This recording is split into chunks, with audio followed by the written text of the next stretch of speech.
Hello ladies and gentlemen, welcome to Triple N Media. I am Dr. NIK NIKAM, and today we are going to look at how to use exposure compensation in Nikon D7200. Right now I am using a Nikon D7200 camera with a 18 to 140 millimeter. It is set to programmable mode. I am sitting in this corner and I am going to be focusing on this particular white object here. So the distance is approximately 8 to 10 feet.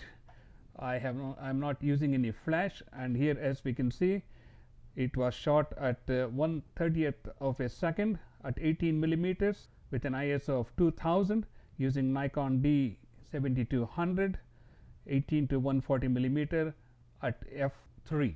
Let's move on to the next picture. Now I am focusing in this area.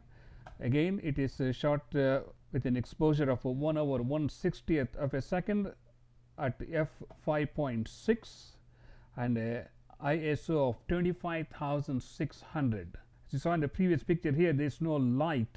So to compensate for the light, now the ISO went from 2000 to 25,600, but still we have a pretty good clear image of this white charger for iPhone and other objects.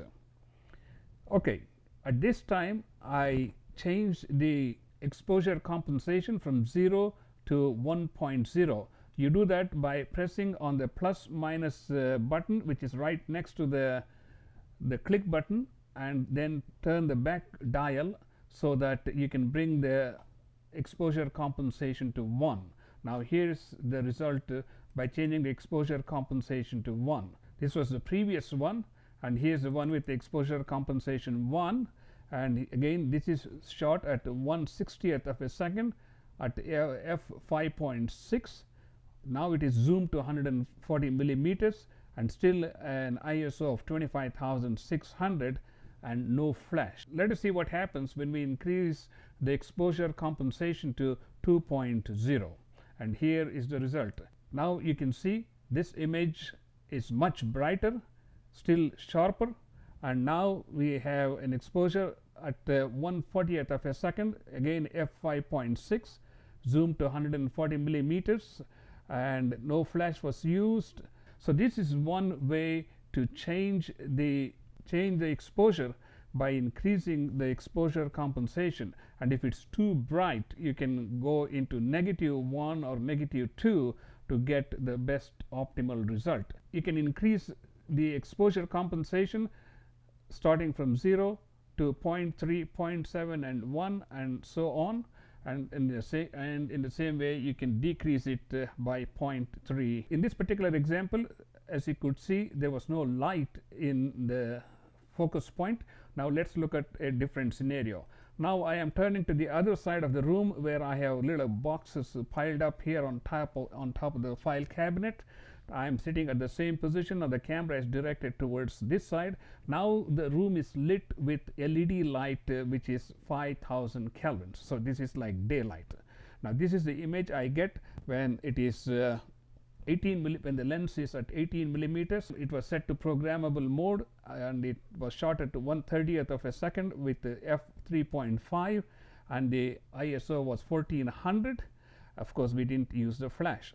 Now let us zoom to this particular area and see how the exposure compensation works in bright lit situations. Now here's an example with no exposure compensation. Because we zoomed 140 millimeters, the exposure of this particular area is darker compared to the previous one, which was set at 18 millimeters focal length. Now this was a shot at 1/250th of a second at f5.6, and it is zoomed to 140 millimeters. Now the ISO jumped to 10,000. There was no flash used in this particular situation. Next, I increase the exposure compensation by 1 point, that is jumping the exposure compensation by 1 point, and here's the result.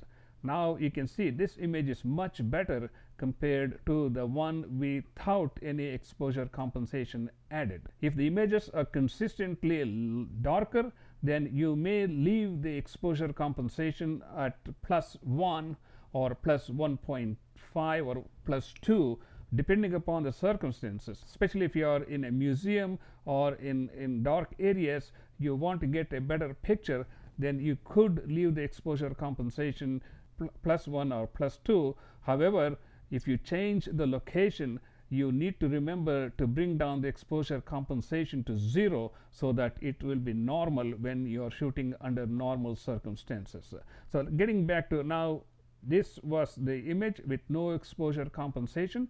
Now here's the image with the exposure compensation set to +1, and here is an image which is set to exposure compensation of 2.0. Now let's compare these three images. Here's the exposure compensation set to 0, here's the exposure compensation set to 1, and here is the exposure compensation set to 2. As you can see, there's quite a contrast among these three images. So you have to decide which image is the best one for a given circumstance.